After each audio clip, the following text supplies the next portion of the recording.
Chapter 9 of Galactic Patrol by E. Smith. Chapter 9. Kimball Kinnison sat at his controls, smoking a rare festive cigarette and smiling, at peace with the entire universe. For this new picture was in every element a different one from the old. Instead of being in a pitifully weak and defenseless lifeboat, skulking and hiding, he was in one of the most powerful battleships afloat, driving boldly at full blast almost directly toward home. Instead of only two, the patrolmen were now three in number, and Laverne Thorndyke, master technician, was a telling addition to their force. Also, they had under them almost a normal crew of alert and highly trained Valantians. Best of all, the enemy, instead of being a close-knit group, keeping Helmuth close informed moment by moment of the situation, and instantly responsive to his orders, were now entirely out of communication with each other and with their headquarters, groping helplessly. Literally as well as figuratively, the pirates were in the dark, the absolute blackness of interstellar space. Then Thorndyke entered the room, frowning slightly. "You look like the fabled Cheshire Cat, Kim," he remarked. "I hate to spoil such perfect bliss, but I'm here to tell you that we ain't out of the woods yet by 7,000 rows of trees." "Maybe not," the Lensman returned blithely. "But compared to the jam we were in a while ago, we're not only sitting on top of the world, we're perched right on the exact apex of the universe. They can't send or receive reports or orders, and they can't communicate. Even their detectors are mighty lame. You know how far they can get on electromagnetic detectors and visual apparatus. Furthermore, there isn't an identification number, symbol, or name on the outside of this buzz buggy. If it ever had one, the friction and attrition have worn it off, clear down to the armor. What can happen that we can't cope with?" "These engines can happen," the technician responded bluntly. "The Bergenholm is developing a meter jump that I don't like a little bit." "Does she knock or even tick?" demanded Kinnison. "Not yet," Thorndyke confessed reluctantly. "How big a jump?" "Pretty near 2,000ths maximum, average 1,500. That's hardly a wiggle on the recorder line. Drivers run for months with bigger jumps than that." "Yeah, drivers.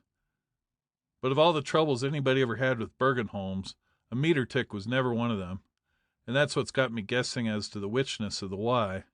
I'm not trying to scare you yet. I'm just telling you."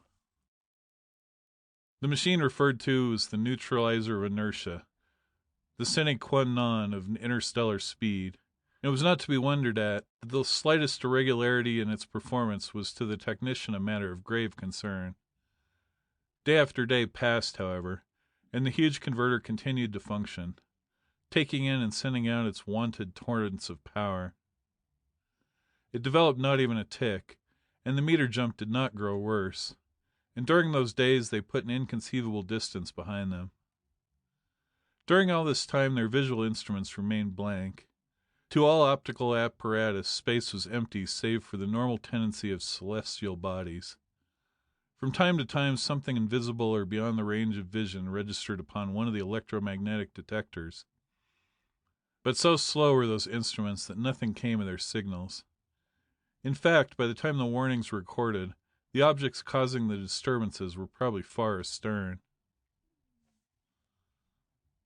One day, however, the Bergenholm quit. Cold. There was no laboring, no knocking, no heating up, no warning at all. One instant the ship was speeding along in free flight, the next she was lying inert in space. She was practically motionless, for any possible velocity built up by inert acceleration is scarcely a crawl, as free space speeds go. Then the whole crew labored like mad. As soon as they had the massive covers off, Thorndyke scanned the interior of the machine and turned to Kinnison. "I think we can patch her up, but it'll take quite a while. Maybe you'd be of more use in the control room.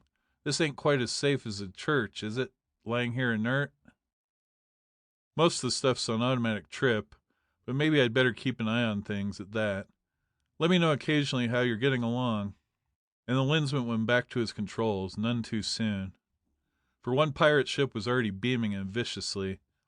Only the fact that his defensive armament was upon its automatic trips had saved the stolen battleship from practically instantaneous destruction.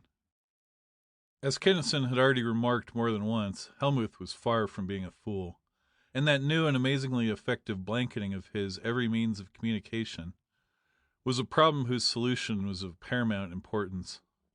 Almost every available ship had been for days upon the fringe of that interference, observing and reporting continuously. So rapidly was it moving, however, so peculiar was its apparent shape, and so contradictory were the directional readings obtained, that Helmuth's computers had been baffled. Then Kinnison's Bergenholm failed, and his ship went inert. In a space of minutes the location of one center of interference was known. Its coordinates were determined, and half a dozen warships were ordered to rush that spot. The raider first to arrive had signaled visually and audibly, then obtaining a response, had anchored with a tractor and had loosed his bolts. Nor would the result have been different had every one aboard, instead of no one, been in the control room at the time of the signaling. Kinnison could have read the messages, but neither he nor anyone else then aboard the erstwhile pirate craft could have answered them in kind. Soon the two spaceships attacking the turncoat became 3, then 4, and still the Lensman sat unworried at his board. His meters showed no overload. His noble craft was easily taking everything her sister ships could send. Then Thorndyke stepped into the room, no longer a natty officer of space. Instead, he was stripped to sweat-soaked undershirt and overalls. He was covered with grease and grime, and what of his thickly smeared face was visible was almost haggard with fatigue. He opened his mouth to say something, then snapped it shut, as his eye was caught by a flaring visiplate. "Holy jumping rockets!" he exclaimed. "At us already? Why didn't you yell?" "How much good would that have done?" Kinnison wanted to know. "Of course, if I had known that you were loafing on the job and could have snapped it up a little, I would have. But there's no particular hurry about this. It'll take more than 4 of them to break us down. And I was hoping that before they can overload us, you'd have us traveling. What was on your mind?" "I came up here, 1, to tell you that we're ready to blast, 2, to suggest that you hit her easy at first, and 3, to ask if you know where there's any grease soap. But you can cancel 2 and 3. We don't want to play around with these boys much longer. They play too rough. And I ain't going to wash up until I see whether she holds together or not. Blast away! And won't those guys be surprised?" "I'll say so. We were too when the Valancians showed us how to compute a screen that would cut a tractor like so much cheese.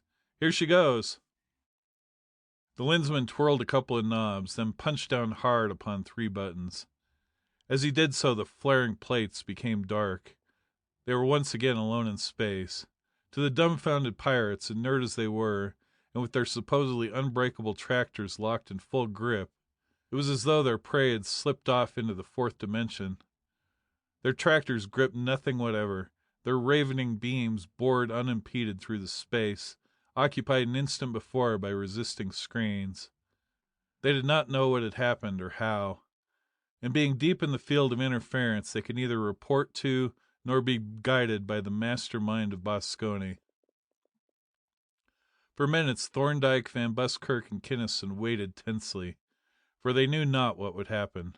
But nothing happened, and the tension gradually relaxed. "What was the matter with it?" Kinnison asked finally. "Overloaded," was Thorndyke's terse reply. "Overloaded hooey!" snapped the Lensman.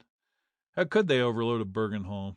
And even if they could, why in all the 9 hells of Valeria would they want to? They could do it easy enough, and just the way they did do it, by banking accumulators onto it in series parallel. As to why, I'll let you do the guessing. With no load on the Bergenholm, you've got full inertia. With full load, you've got zero inertia. You can't go any farther. It looks just plain dumb to me, but then I think all pirates are short a few jets somewhere. If they weren't, they wouldn't be pirates. I don't know whether you're right or not. Hope so, but afraid not.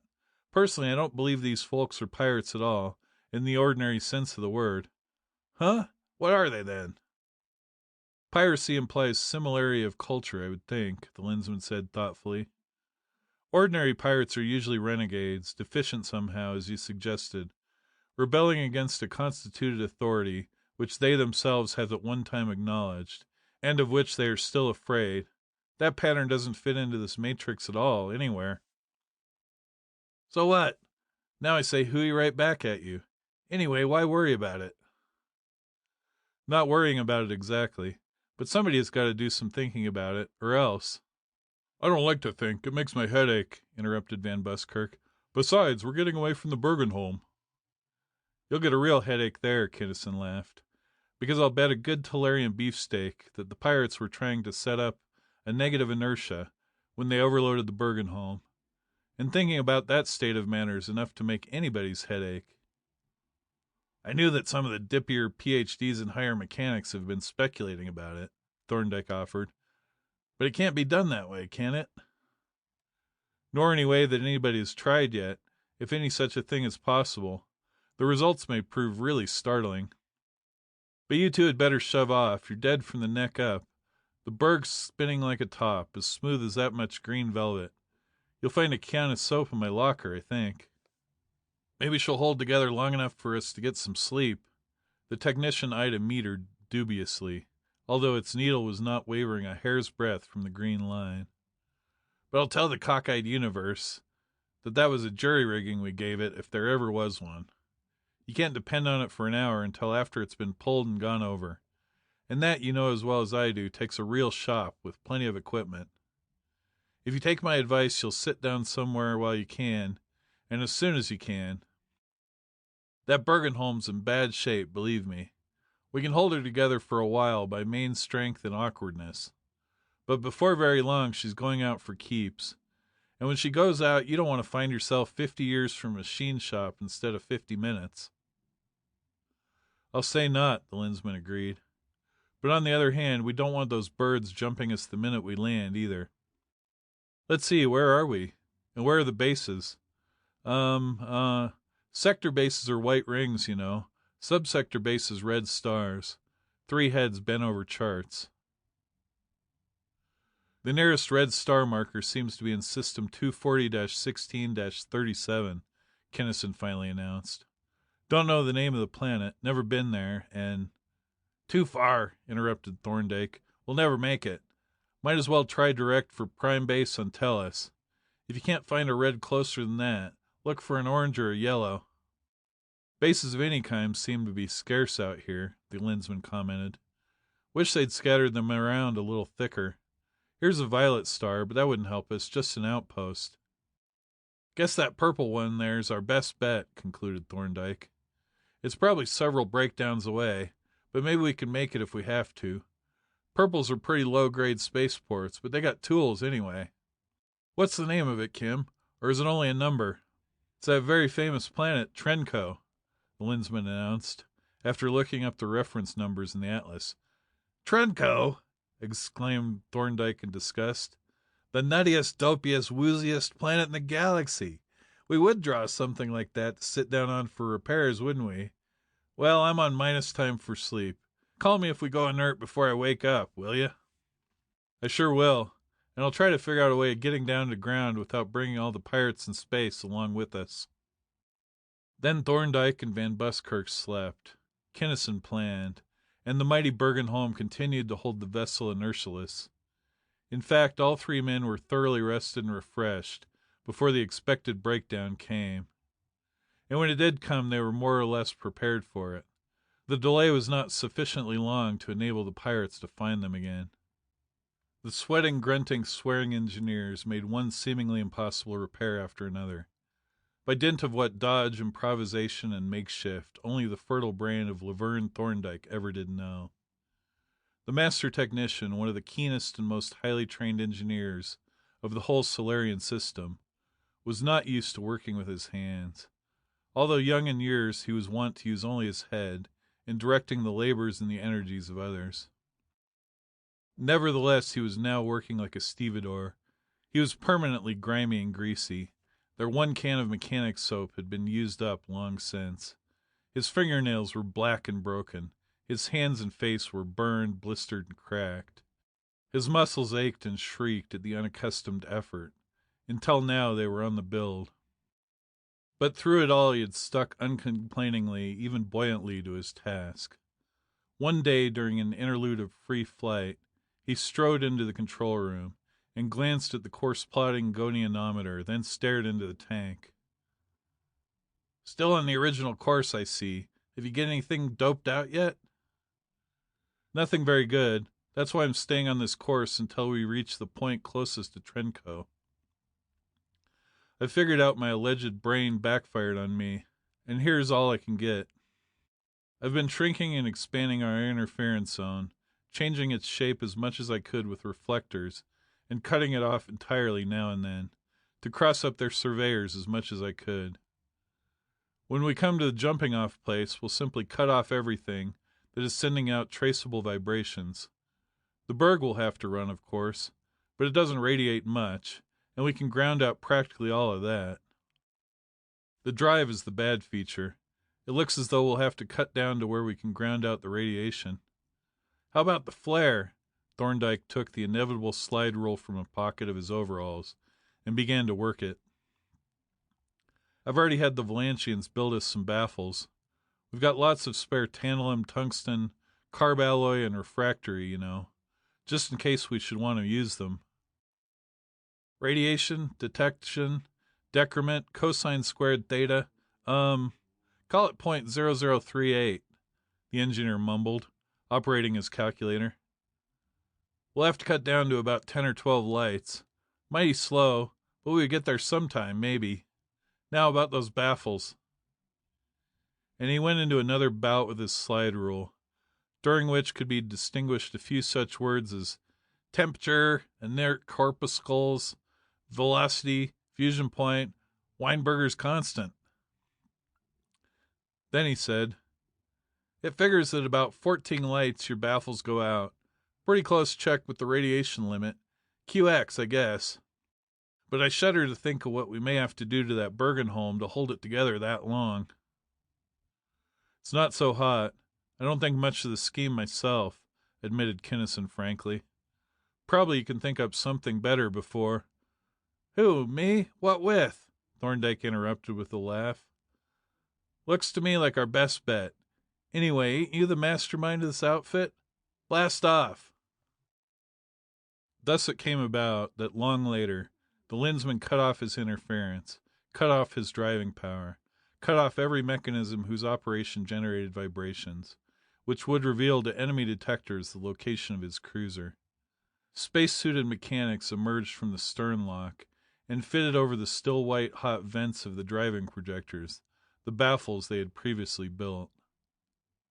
It is, of course, well known that all ships of space are propelled by the inert projection, by means of high potential static fields, of nascent fourth-order particles or corpuscles, which are formed inert inside the inertialess projector by the conversion of some form of energy into matter. This conversion liberates some heat and a vast amount of light. This light, or flare, shining as it does directly upon and through the highly tenuous gas formed by the projected corpuscles, makes of a speeding spaceship one of the most gorgeous spectacles known to man. And it was this very spectacular effect that Kinnison and his crew must do away with, if their bold scheme was to have any chance at all of success. The baffles were in place. Now, instead of shooting out in telltale luminescence, the light was shut in.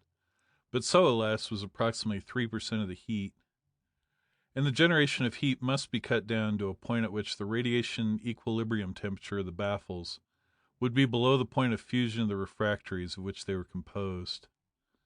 This would cut down their speed tremendously, but on the other hand they were practically safe from detection, and would reach Trenco eventually if the Bergenholm held out. Of course, there was still the chance of visual or electromagnetic detection, but that chance was vanishingly small. The proverbial task of finding a needle in a haystack would be an easy one indeed, compared to that of seeing in a telescope or upon visiplate or magneplate a dead black lightless ship in the infinity of space. No, the Bergenholm was their only concern, and the engineers lavished upon that monstrous fabrication of metal a devotion to which could only be likened that of a corps of nurses attending the alien baby of a multimillionaire. This concentration of attention did get results. The engineers still found it necessary to sweat and to grunt and to swear, but they did somehow keep the thing running most of the time, nor were they detected then. For the attention of the pirate high command was very much taken up with that fast-moving, that ever-expanding, that peculiarly fluctuating volume of interference. Utterly enigmatic as it was, and impenetrable to their very instrument of communication, its center was moving toward the Solarian system. In that system was the prime base of the Galactic Patrol. Therefore it was the Lensmen's work, undoubtedly the same Lensmen who had conquered one of their super ships, and after having learned its very secret, had escaped in a lifeboat through the fine mesh net set to catch him. And piling Asa upon Pelion, the same Lensmen had, must have, captured ship after unconquerable ship of their best, and was even now sailing calmly home with them. Therefore, using as tools every pirate ship in that sector of space, Helmuth and his computers and navigators were slowly but grimly solving the equations of motion of that volume of interference. Smaller and smaller became the uncertainties. Then ship after ship bored into the sub-ethereal murk, to match course and velocity with, and ultimately to come to grips with, each focus of disturbance as it was determined. Thus, in a sense, and although Kinnison and his friends did not then know it, it was only the failure of the Bergenholm that was to save their lives, and with those lives our present civilization. Slowly, haltingly, and for reasons already given, undetected, Kinnison made pitiful progress toward Trenco, impatiently cursing his ship, the crippled generator, its designer, and its previous operators as he went. But at long last Trenco loomed large beneath them, and the Lensman used his lens. "Lensman of Trenco spaceport, or any Lensman within call," he sent out clearly. "Kinnison of Tellus, Sol 3 calling. My Bergenholm is almost out, and I must sit down at Trenco spaceport for repairs. I've avoided the pirates so far, but they may be either behind me or ahead of me, or both. What's the situation there?" "I fear that I can be of no help," came back a weak thought, without the customary identification. "I'm out of control. However, Tregonci is in the—" Kinnison felt a poignant, unbearingly agonizing mental impact that jarred him to the very core. A shock that, while of sledgehammer force, was still of a keenly penetrant timbre, that had almost exploded every cell of his brain. Communication ceased, and the Lensman knew with a sick, shuddering certainty that while in the very act of talking to him, a Lensman had died. End of chapter 9.